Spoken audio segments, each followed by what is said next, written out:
Here is something that quietly doesn't add up. Every serious military historian can account for the armies of 18th century Europe, regiments, brigades, muster rolls, pension records, yet the territory labelled Great Tartary on virtually every major European map of that same period has left behind no equivalent documentation at all, not a silence born from irrelevance.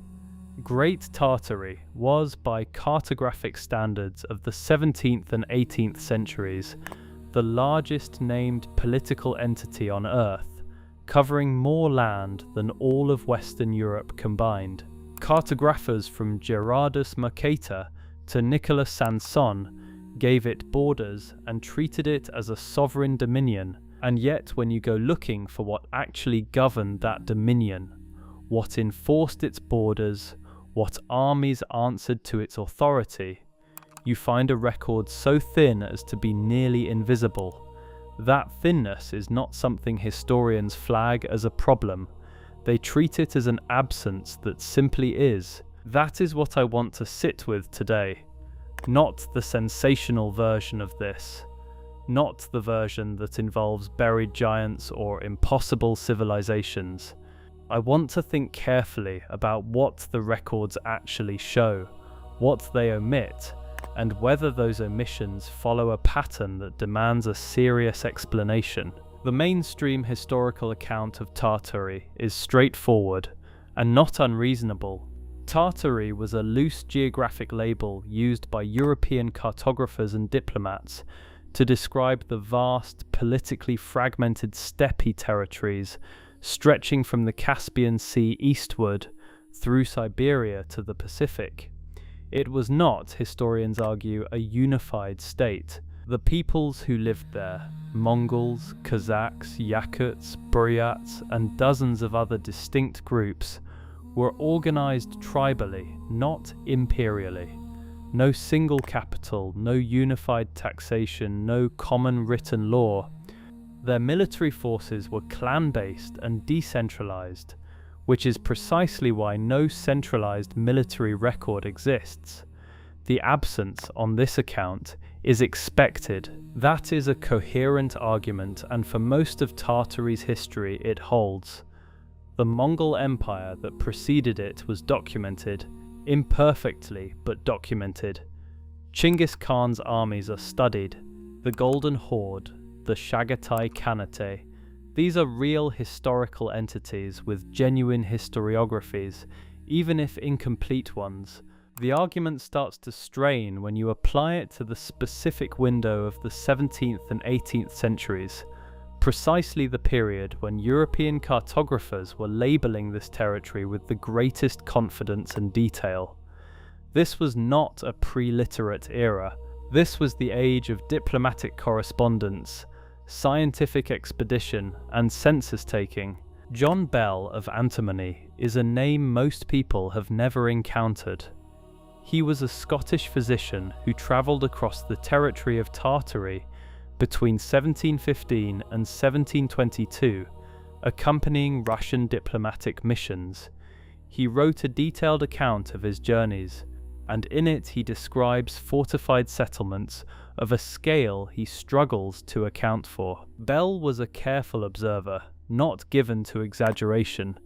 The bulk of his account consists of measured distances, temperatures, and precise geographic notes, but he records with evident puzzlement earthwork fortifications along the Ob and Irtysh rivers that would have required organized labor on a scale inconsistent with the small nomadic bands he encountered. He does not draw sweeping conclusions. He notes the discrepancy and moves on, as any methodical traveler might, but the discrepancy itself is real and documented in his published account. The earthworks exist. The population density he observed does not explain them. And Bell is not the only one who noticed this. Philip Johann von Strahlenberg was a Swedish military officer captured at the Battle of Poltava in 1709 and held prisoner in Siberia for 13 years. He used that time to become one of the most meticulous cartographers and ethnographers of the Tartary region, and his 1730 work remains a foundational text in the historical geography of Siberia. Von Strahlenberg also documented large earthwork structures throughout western Siberia, what he called ancient camps, positioned at intervals along river routes in a pattern that looked, to his trained military eye, like a supply or communications network. He estimated some of them would have housed thousands of men. I want to be careful here. Archaeologists know about these earthworks. Some have been excavated and studied.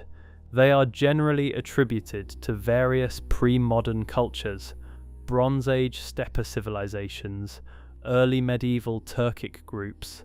These attributions are based on real stratigraphic work, and I take them seriously. But notice what those attributions do. They distribute the structures across widely separated cultures and time periods, making it impossible to ask the cumulative question, what is the total scale of this fortification network, and what force would it have required to build, staff, and maintain? That question is never formally posed. Here is where the pattern begins to take shape, not through dramatic discoveries, but through quiet repetition. Peter Simon Pallas, conducting his scientific expeditions across Siberia and Central Asia for the Russian Imperial Academy between 1768 and 1774, catalogued dozens of large burial mounds, kurgans, that he described as architecturally deliberate.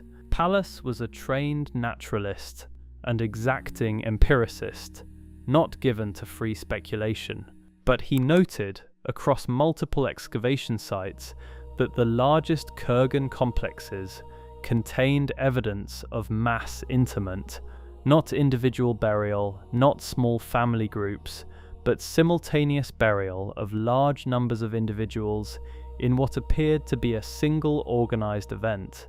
The standard explanation is epidemic death. Plagues periodically swept through steppe populations, and mass burial is a reasonable response to mass mortality.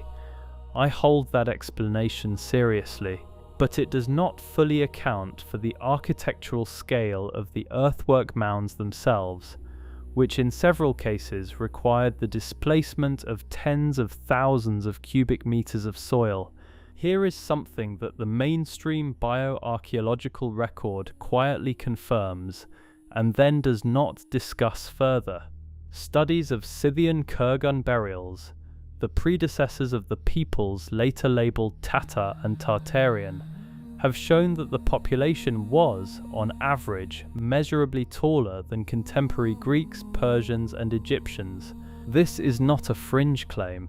It is based on published osteological measurement from 20th and 21st century excavations. The Scythians were large people. The historical record acknowledges this, attributes it to diet and lifestyle, and moves on. What it does not do is ask whether successor populations in the same geographic zone retained any of those characteristics. Herodotus described Scythian warriors in the 5th century BCE as notably large and powerfully built. His accounts are routinely dismissed as Greek literary exaggeration, and that dismissal may be correct. But now that we can actually measure the skeletal remains he was describing, the dismissal starts to look less like careful skepticism and more like reflexive habit. I am not claiming there were giants on the steppe. I want to be precise about that. I am noting that a consistent pattern of size documentation in ancient literary sources, in modern bioarchaeological data, in the scale of the burial structures themselves, runs quietly through the record and is never treated as a connected phenomenon. Sigismund von Herberstein, the Habsburg diplomat who visited Muscovy and its surrounding territories in the early 16th century, compiled the most detailed Western account of the steppe political world in his 1549 Rerum Moscoviticarum Commentaria. He reported, based on direct diplomatic testimony, that the Khans of the steppe could mobilize forces numbering in the hundreds of thousands. The standard response to such figures is to discount them as diplomatic inflation. Pre-modern accounts of army sizes are notoriously unreliable. Herodotus reported millions at Thermopylae, and modern estimates revise that figure down by a factor of roughly 50. Numerical exaggeration in ancient sources is nearly universal, and historians are right to be skeptical. That argument handles individual reports well. What it handles less cleanly is the consistency of those reports across sources with no contact with each other.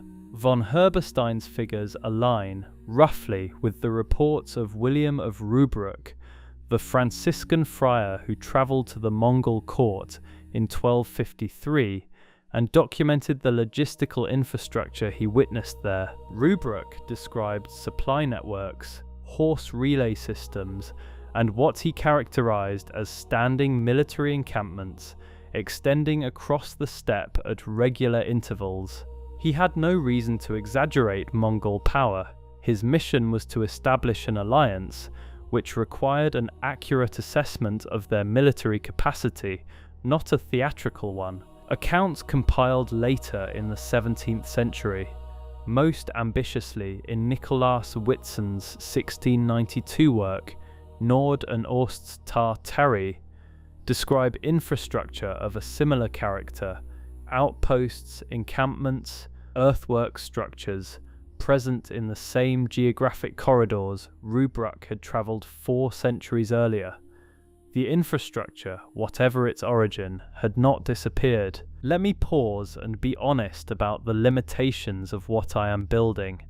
I am drawing a thread between observations made by different travellers across different centuries in different political contexts, using different standards of measurement. Threading those observations together is itself an act of interpretation, and I should be transparent about that. The coherent explanation for all of this is that the steppe was a densely interconnected space with a long tradition of organized infrastructure, some of it surviving across political transitions. The Mongols built it, successor Kanatis maintained it, and travelers across centuries were observing different phases of the same continuous system. That is a defensible reading. What it handles less well is the speed with which Great Tartary disappears from European maps between roughly 1750 and 1820. In 1700, the territory is labelled, bounded, and named on nearly every major map.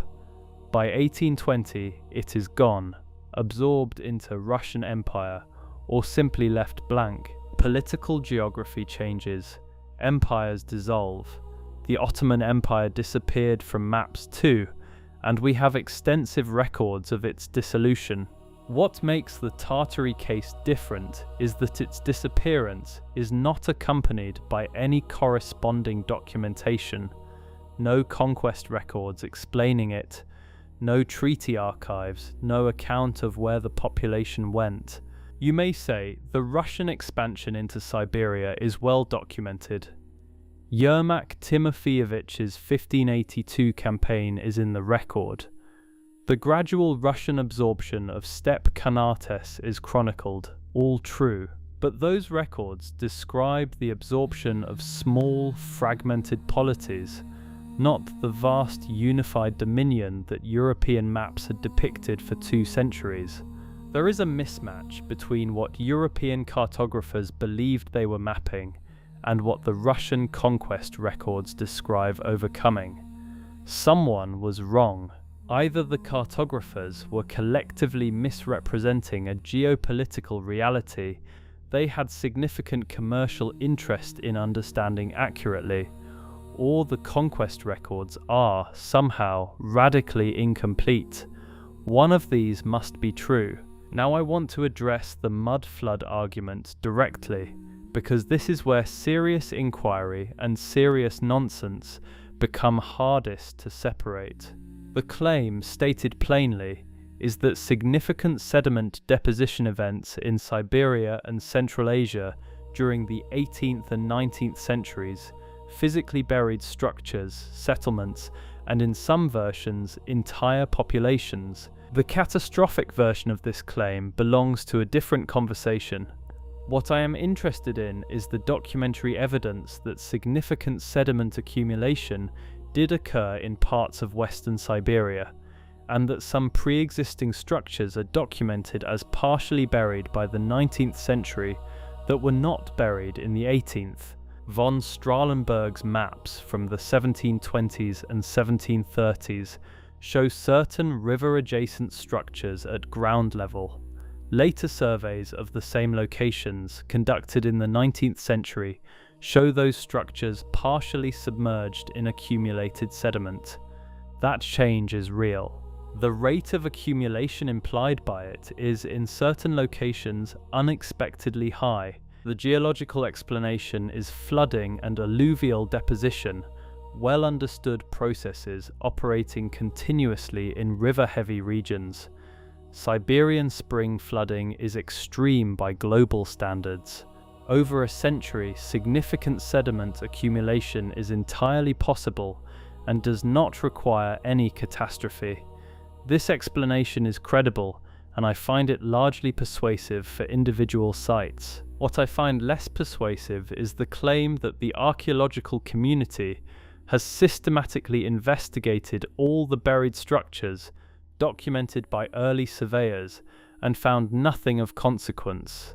The reality is more prosaic. Much of this territory simply has not been excavated, and absence of investigation is not the same as absence of evidence. This brings me to the argument I find most difficult to set aside. Consider what you would need to believe to explain the full pattern of silences. You would not need to believe in a secret cabal of historians or a government directive. You would need something far simpler and far harder to disprove. Institutional inertia is not conspiracy, but it produces similar outcomes. When the Russian Imperial Academy funded Pallas's expeditions, his findings were published within a framework that had already decided what Siberia was, a resource frontier being mapped for the first time.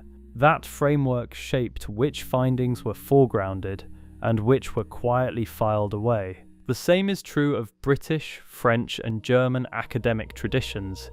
Each built its knowledge of Central Asia within a colonial-era framework that assumed Europeans were cataloguing a primitive periphery. When travelers reported evidence of large-scale organization, the reports were minimized, attributed to distant, safely passed empires like the Mongols, then set aside. No one needed to issue a directive. No one needed to agree. The same interpretive reflex operated independently across competing institutions, Russian imperial, British colonial, French academic, because it served each institution's self-interest in its own way. The result looks, from the outside, exactly like coordinated suppression, but it wasn't. It was something more structural. I want to stop and acknowledge something uncomfortable. The argument I just made, that institutional self-interest produces coordinated-looking silence without explicit coordination, is in the strict sense unfalsifiable. It can explain any absence of evidence as evidence of manufactured absence. That makes it a powerful explanatory tool, and a deeply dangerous one. A theory that explains everything proves nothing. I hold this argument not as a conclusion but as a hypothesis, one that fits the known facts better than the alternatives, while remaining, strictly speaking, unproven. What I can say with confidence is that the record has documented gaps no one has satisfactorily explained, and the gaps are specific, not random, not the result of general archival loss. They cluster around one question: What was the military force of the entity labelled Great Tartary? Where did it come from, and where? Across roughly 70 years of active documentation and conquest, did it go? Return to the original question. You have a continent-sized territory, labelled a political entity on European maps for 2 centuries, with documented infrastructure consistent with large-scale military organisation. Then, over roughly 1 human lifetime, it vanishes from maps. Its infrastructure is redistributed to other civilizations, and its military history is simply never written. If the territory was always as fragmented as the mainstream account holds, then the maps were wrong, consistently, repeatedly, across multiple national cartographic traditions for 200 years. If the maps were right, then the conquest and dissolution records are wrong, or at least radically incomplete. One of these 2 things must be true. I find I cannot accept either version without discomfort. The first asks me to believe that Europe's most rigorous cartographic minds, men like Mercator, whose mathematical contributions to map-making remain foundational, were collectively and persistently misrepresenting a geopolitical reality they had significant diplomatic and commercial interest in understanding accurately. The second asks me to believe that the administrative and military records of the Russian, British, and Chinese empires, all of which had direct territorial interests in what had been labelled Tartary, are systematically missing the documentation of their most consequential expansion.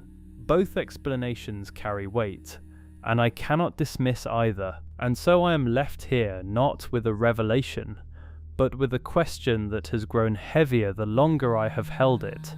Not, were there giants in Tartary, but rather, what was actually in that enormous labelled space between the last Mongol Khans and the first Russian governors? What military force maintained those earthworks?